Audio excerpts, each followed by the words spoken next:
Peace and love. Welcome to the NEPPC podcast. I'm Brother Frank, and I'm with Abdul Hafiz Line. Yeah, today we out here once again, to deal with our situation as it relates to political prisoners. We're honoring Joan Gibbs and Ralph Poynter, and we're going to talk about their lives and what it means to us as a people. Joan was an attorney, and Ralph was a teacher, and they both understood what their calling was and accepted the responsibility. So here today, we are dealing with that because we got to take the example and utilize it to aid our people. They both express political accountability. So what's your thoughts and ideas on Joan Gibbs? And Brother Ralph. And Brother Ralph. And Comrade Ralph. Yeah. On the battlefield they fought out was, very, very essential, in our liberation struggle. Talking about dealing with the courts, and law, the legal arena of the courtroom, you understand, is where judgments come down, which the Quran describes as the judgments of the Taghut. The Taghut being devils. And many of our people have had direct and painful experiences with the judgments that come from devils sitting in courtrooms wearing black robes. And Joan and Brother Ralph were frontline soldiers on that battlefield. Joan described herself as a speaker, an activist, and a writer. And the term activist, is very, very apt because this sister got real busy, fighting against this enemy. She was a member of the she practiced constitutional and civil rights law, type of law that is fundamental in the lives of our people. She's a member of the Center for Law and Social Justice, the Center for Constitutional Rights. Among her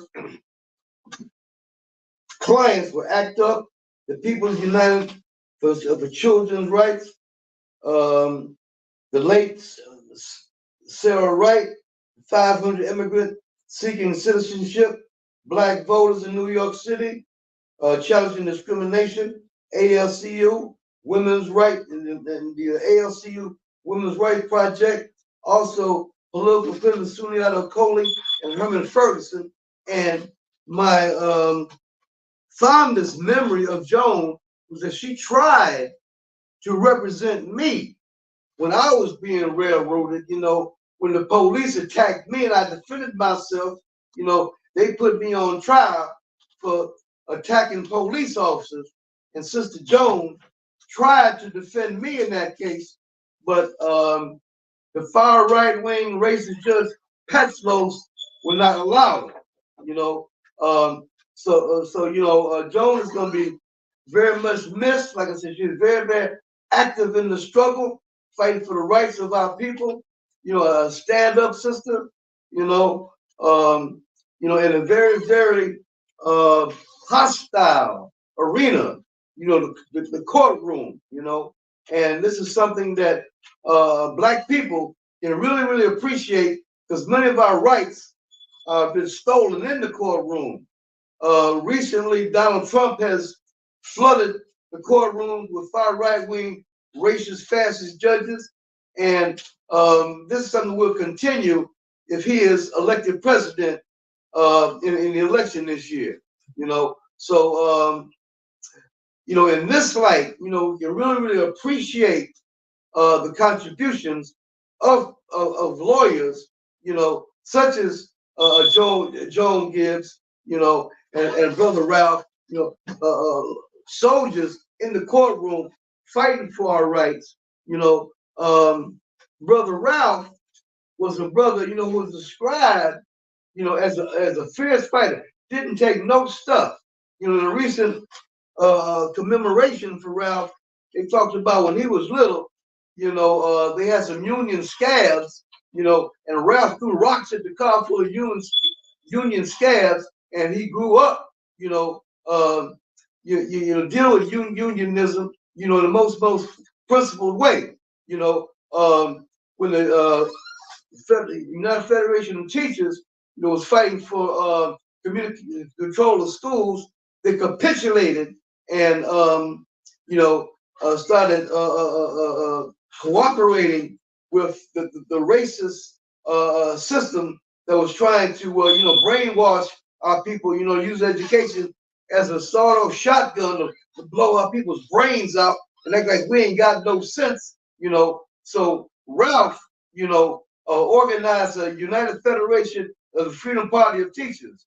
This is some of the work he did. I want to read Ralph in his own words. It's nothing like a person speaking for himself. Right, that's right. Here we go. I am Ralph Poynter, and many of you know me as the fiery and uncompromising leader of the frequent Lynn Stewart campaign. After organizing thousands in her support, we won, and now I'm back to fighting what I consider our other most important struggle. None is more important than continuing the struggle for community control of schools, to free all our political prisoners, and to fight to keep WBAI 99.5 up and running. The overriding element in every situation or circumstance in the Black life is racism.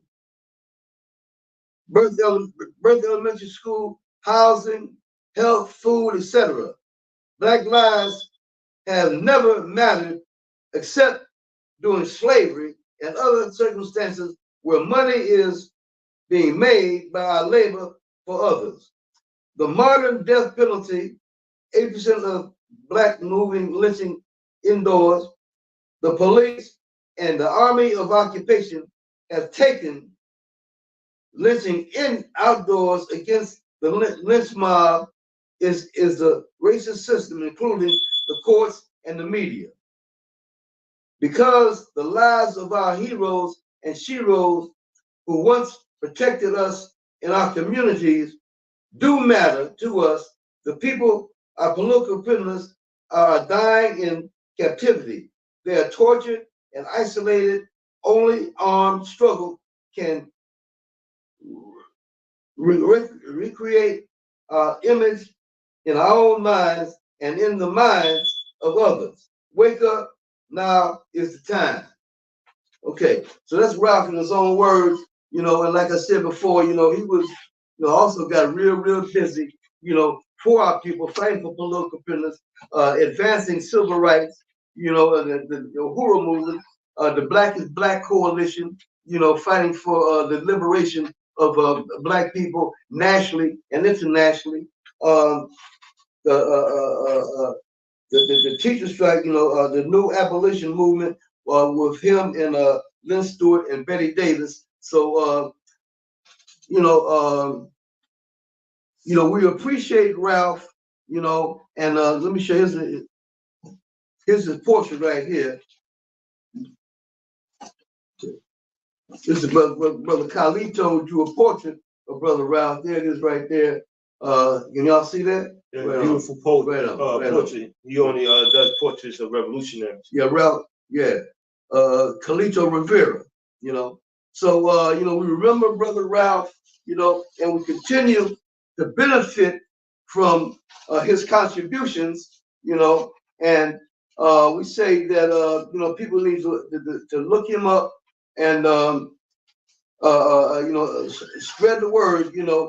So we had a program about Ralph in New York recently, but a lot of you folks around the country, some of this information might be new to you, so we're sharing it with you. and the struggle continues. And like I said, Ralph at one time was a political prisoner himself when he was fighting for community control of schools.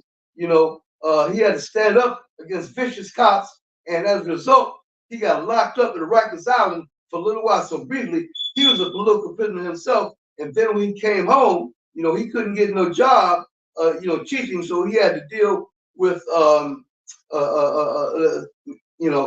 non non-substance use, and controlling addiction, which something which your brother Matulu also dealt with.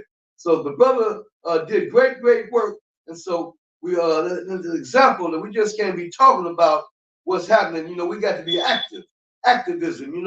There's a couple of revolutionaries that we're speaking on right now. And this is what needs to be done. You got to do some work. Work has to be done, and this is what they did. They did work out of love for the Black community, and we continue to enjoy the fruits of that labor, and this inspires us that we got a lot of work to do ourselves. Black power, free them all. Yes, indeed. I just want to go back to Joan Gibbs for a second. She was an attorney, she was a activist, she was a writer, and she was a speaker, right? And I think that those are those ideas or those contributions that she made to our fight for freedom has to really be internalized, because we have to ask ourselves, what are we going to do? So regardless of what was going on in her personal life, she understood her political obligation. She understood that you couldn't just know that there was something happening, that you had to get involved. And regardless of what would happen, you still had to fight, and you had to give it all you could give. And I think that, Joan and Ralph, their examples are examples that we have to really focus on and make reference to when we deal with the problems that we're dealing with currently, whether it's global warming, or if it's food apartheid, right? Because I was at a meeting yesterday dealing with affordable housing, affordable living, and it spoke about, instead of saying food desert, say food apartheid. There's enough illnesses that are associated with the quality of food that we have. So regardless of where the fight is, when we look at Joan Gibbs and we look at Ralph, and we have to ask ourselves, what would they do? And then we have to take up action, right? Because if we don't take up action, then are we serious about the change that we want? So Joan Gibbs, she was Sundiata Cody's lawyer at one time, and I think that said a lot, because she knew what he stood for, right? Being a member of the Black Panther Party, being a member of the Black Liberation Army, and she understood that was her comrade, that was her colleague in the fight for freedom, our people's freedom. And she understood that she could not let that man not have a strong fight for his freedom. So when we look at what she did, right, because when you take these positions, it's easy for somebody to say something about you and people to put you to the side and disassociate themselves with you, because now there's a lot of eyes on you. What you was about to say, brother? Oh no, I was just concentrating on what you was talking about, brother. But you mentioned the environment. Ralph, been involved in the Green Party. And right now that's a very serious struggle going on, because the enemy,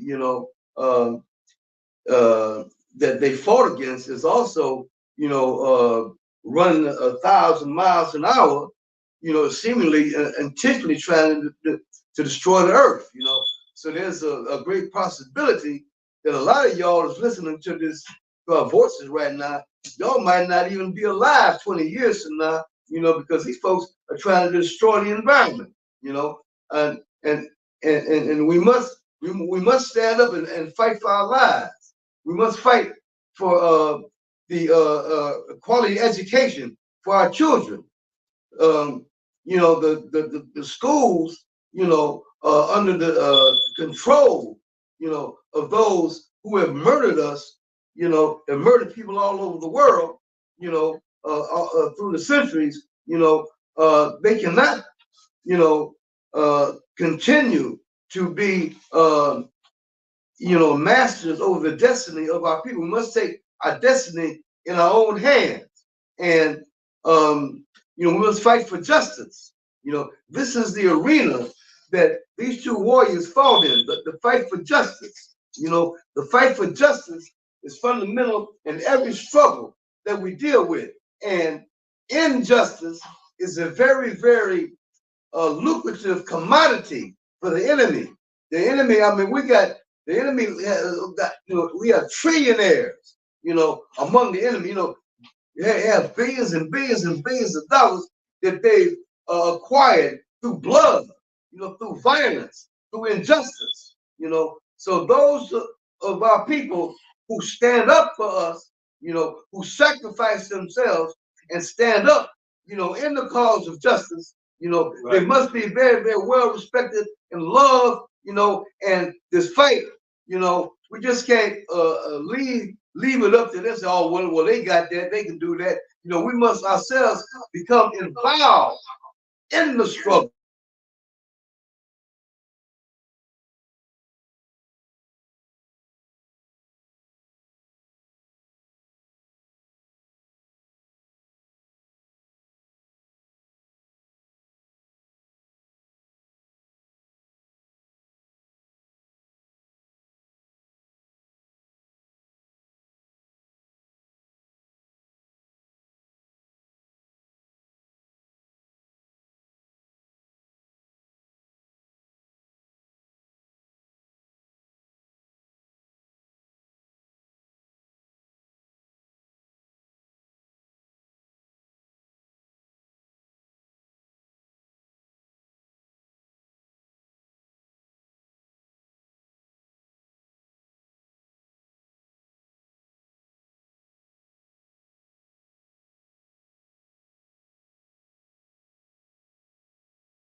Sister's place.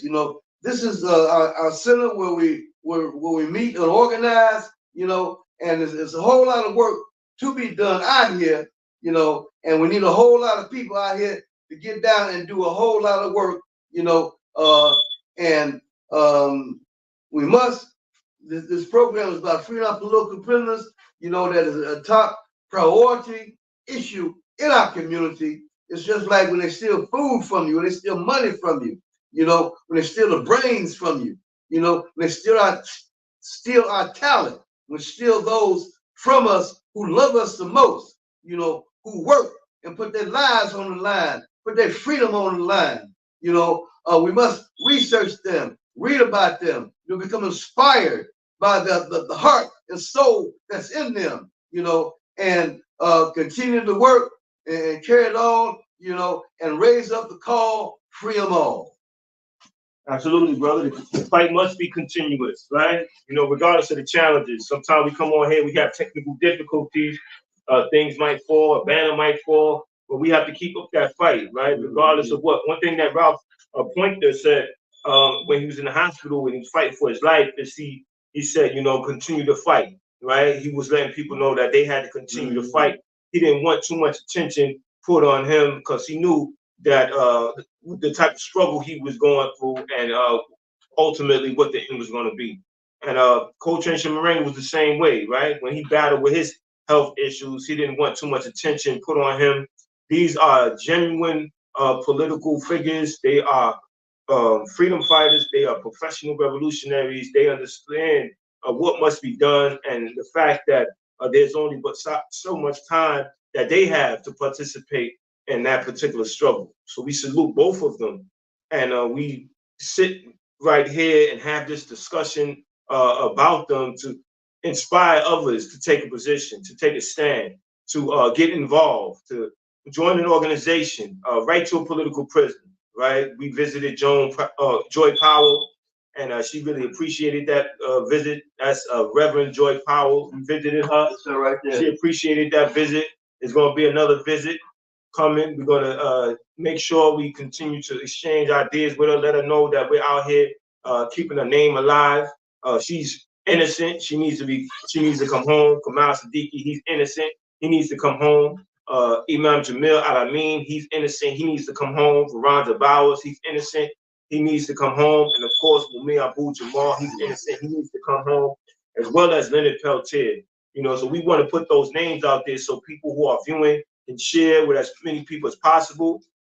Share at least with 10 people. You know, take your position, right? Start there and challenge yourself to do more. Because when we look at Joan and Ralph's body of work, they were always involved, right? And it takes a certain passion, like this idea of our people's freedom must find its place in your heart, and it must stay there, because there's a number of contradictions, antagonistic contradictions that will come, and you have to make a decision about what position that you're going to take, what commitment you're going to make.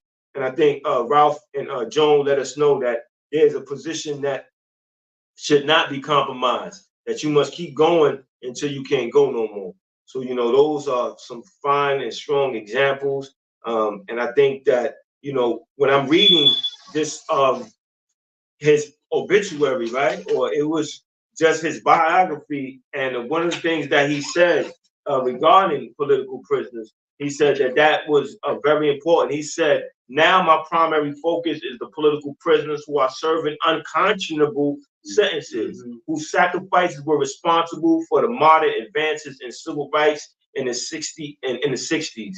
And I think that that statement alone just lets you know who he was and what we need to be in terms of looking at a political prisoner and not ignoring them and not allowing them to die in prison, right? Because there's more than one way that a person can die, right? You, of course, it's the absence of life as we know it, and it's also to be forgotten about.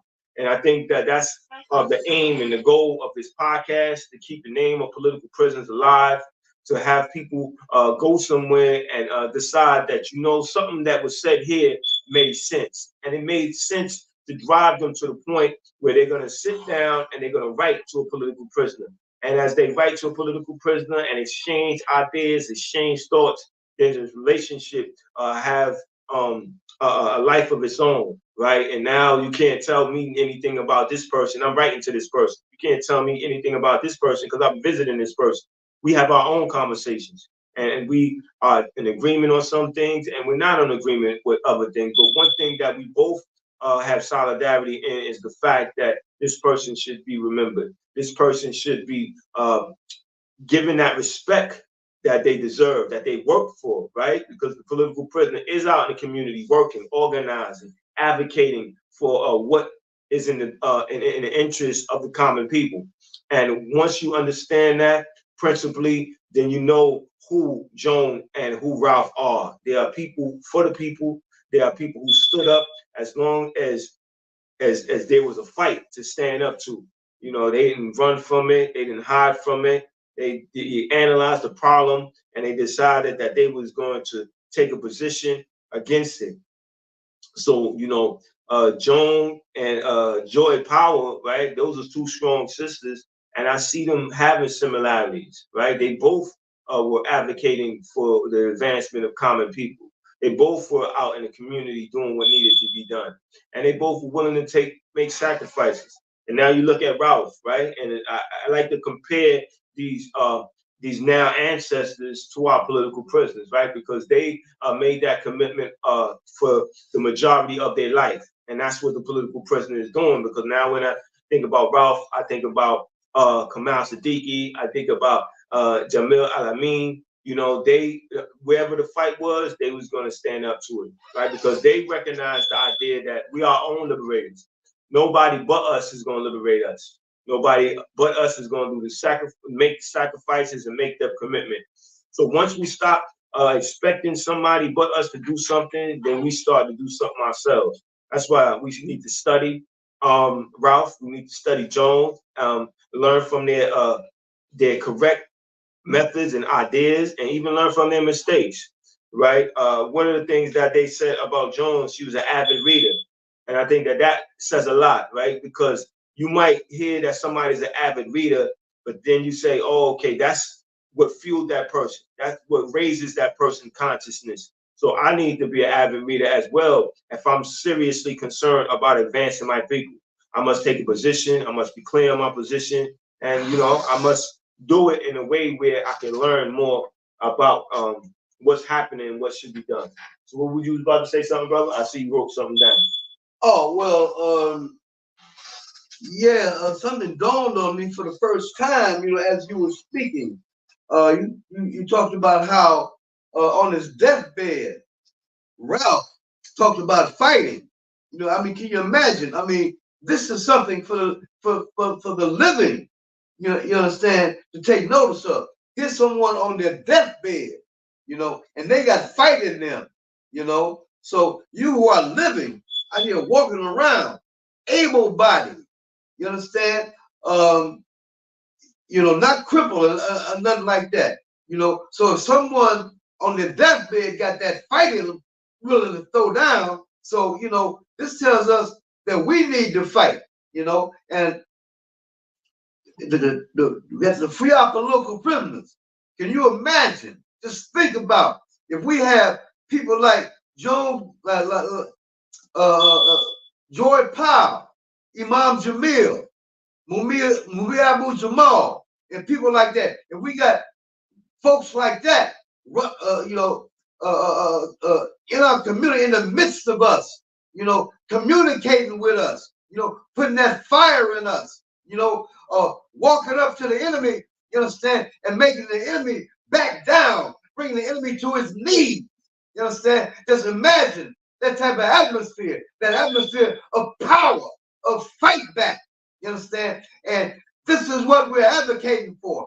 This is why we say free our political prisoners, because they need to be free, and for the advancement of our people, more of our people need to be like our political prisoners, standing up for justice, standing up with no fear whatsoever, never backing down, never compromising, can't be bought, will not sell your soul, you understand, for a crumb,